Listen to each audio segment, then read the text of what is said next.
علیکم ورحمت الله وبرکاته. دوستای عزیز، این سیلابی که شما مشاهده میکنید در بغلان پلخمری معدن تمام روان رقم بکنه. بسیار خطرناک سیلاب بود. الحمدلله حال ششته دعا بکنید که مسلمانان را خدای متعال نگاه بکنه. سلام علیکم.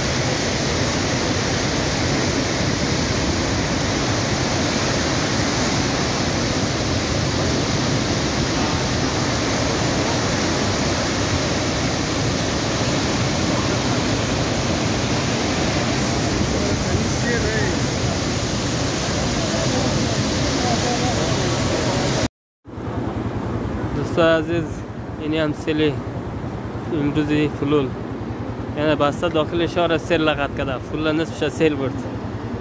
یعنی ببینید یعنی بیادر قند اینی هم بسته شهرنای فلول است. او طرف نصف فلول سیل برده بیادر، یعنی او طرف سیل برد خلاص شد.